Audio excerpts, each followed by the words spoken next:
Hello મિત્રો, નમસ્કાર। આજે આપણે એકદમ નવી રીતે અને ખાવામાં બહુ જ મજેદાર હોય છે અને હેલ્ધી એવા મૂઠિયા બનાવીશું। ઘઉં કે મેદાના લોટનો યુઝ કર્યા વગર જ એકદમ હેલ્ધી રીતે આપણે આજે મૂઠિયા બનાવીશું। તો ચલો આપણે તેની રેસીપી સ્ટાર્ટ કરીએ। સૌપ્રથમ આપણે દૂધીને છીણી લેવાની છે। સાથે સાથે આપણે લસણ અને મરચાંને ખાંડી લેવાના છે। દૂધીની છીણ તમે મોટી કે નાની ગમે તેવી પાડી શકો છો, એ તમારી ચોઈસ ઉપર ડિપેન્ડ કરે છે। આ રીતે આપણે દૂધીને છીણ પાડી લેવાની છે। દૂધીના લીધે આપણા મૂઠિયા એકદમ પોચા રૂ જેવા બને છે અને કોઈને ખબર પણ નહીં પડે કે આમાં દૂધી એડ કરી છે અને છોકરાઓને તો બહુ જ મજા પડી જશે। આ રીતે આપણે દૂધીને ક્રશ કરી લેશું। ત્યારબાદ તેમાં કોથમીર એડ કરીશું અને મેથી પણ એડ કરીશું। અહીંયા કોથમીર અને મેથીનું પ્રમાણ આપણે વધારે જ રાખવાનું છે। તો તમે કોથમીર અને મેથીને નાખવામાં કંજુસાઈ કરતા નહીં। ત્યારબાદ તેમાં થોડોક અજમો એડ કરીશું। લસણ મરચાંને આપણે જે ખાંડ્યા હતા તેને પણ એડ કરી લેવાના છે। ત્યારબાદ થોડોક લેમન જ્યુસ એડ કરીશું। ખાંડ અને લેમન જ્યુસથી આપણા મૂઠિયા એકદમ ચટપટા બને છે, તો તેને જરા પણ સ્કીપ કરતા નહીં। ત્યારબાદ આપણે અહીંયા મકાઈ અને જવારનો લોટને મિક્સ કરીને એડ કર્યો છે। ત્યારબાદ તેમાં થોડોક ચણાનો લોટ એડ કરીશું અને થોડોક બાજરીનો લોટ એડ કરીશું। અહીંયા આપણે બાજરીનો લોટ 2 બાઉલ જેટલો એડ કરવાનો છે। ત્યારબાદ એમાં થોડુંક ધાણા જીરું એડ કરીશું, સ્વાદ પ્રમાણે મરચું એડ કરીશું, થોડીક હળદર એડ કરીશું અને સ્વાદ પ્રમાણે મીઠું એડ કરીશું। ત્યારબાદ બધી વસ્તુને મિક્સ કરી લેવાની છે। અહીંયા આપણે દૂધીમાં પાણી હોવાથી લોટ બાંધતી વખતે પાણીનો યુઝ આપણે ઓછો થવાનો છે।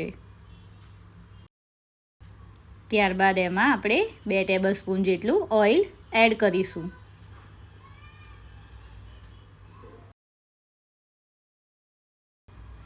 ફરીથી બધી વસ્તુને મિક્સ કરી લેશું।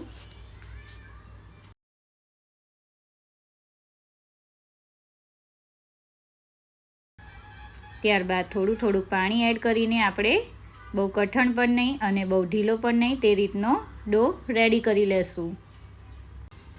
અહીંયા આપણે થેપલા કરતાં થોડોક લોટ નરમ રાખવાનો છે।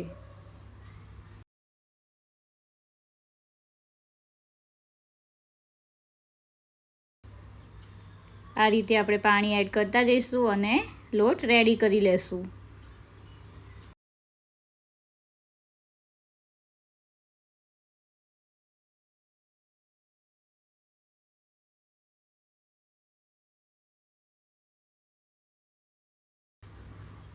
આ રીતે આપણે બહુ નરમ પણ નહીં બહુ કઠણ પણ નહીં તે રીતનો લોટ રેડી કરીશું। ત્યારબાદ આવી કાણાવાળી પ્લેટમાં આપણે થોડુંક ઓઇલ લગાવી દેવાનું છે અને આ રીતે હાથમાં લોટ લઈને આ રીતે આપણે તેને શેપ આપી દેવાનો છે। તમે જાડા કે પતલા તમારી ચોઈસ પ્રમાણે શેપ આપી શકો છો।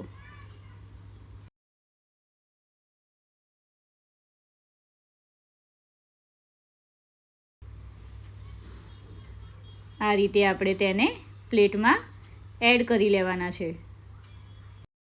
સાથે સાથે આપણે પાણીને ગરમ કરવા પણ રાખી દેવાનું છે। પાણી ગરમ થઈ જાય ત્યારે આપણે પ્લેટને અંદર મૂકી દેવાની છે અને 20 થી 25 મિનિટ સુધી તેને કૂક કરી લેશું। વચ્ચે વચ્ચે આપણે ચેક પણ કરતા રહેવાનું છે કે આપણા મૂઠિયા રેડી થઈ ગયા છે કે નહીં।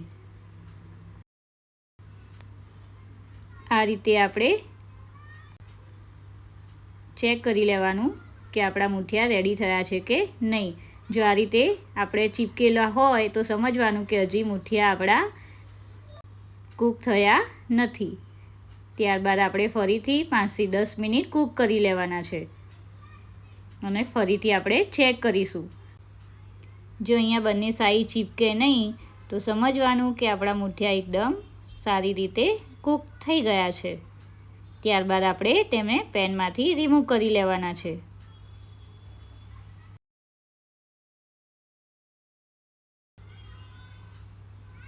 એકદમ સારી રીતે કૂક થઈ ગયા છે.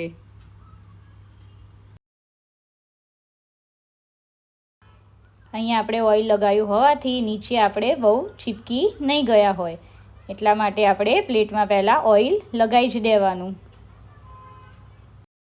ત્યારબાદ આપણે એક પ્લેટમાં આપણે એને કાઢી લેવાના છે.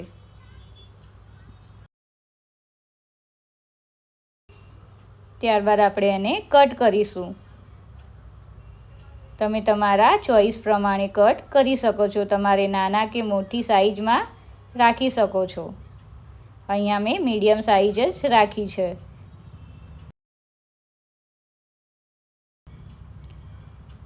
મને તો મૂઠિયાનો ઝેર ખાવાની બહુ જ મજા આવે છે, તો હું તો વધારે ઝેર કરીશ. જો તમને ઝેર ભાવતો હોય તો તમે આ રીતે એને હાથથી મસળીને ઝેર કરી શકો છો. આ રીતે મસળીને કરેલો ઝેર ખાવાની તો બહુ જ મજા આવે છે. તો એક વખત આ રીતે ટ્રાય જરૂરથી કરજો. સાથે સાથે વઘાર કરવા માટે આપણે 3 થી 4 ટેબલસ્પૂન જેટલું ઓઇલ એડ કરી લેવાનું છે. તેમાં રાઈ, હિંગ અને જીરાનો વઘાર કરીશું. ત્યારબાદ તેમાં તલ એડ કરીને 1 મિનિટ કૂક કરી લેવાના. ત્યારબાદ આપણે કટ કરેલા મૂઠિયાને વઘારમાં એડ કરી લેશું અને સરખી રીતે મિક્સ કરી લેવાના છે.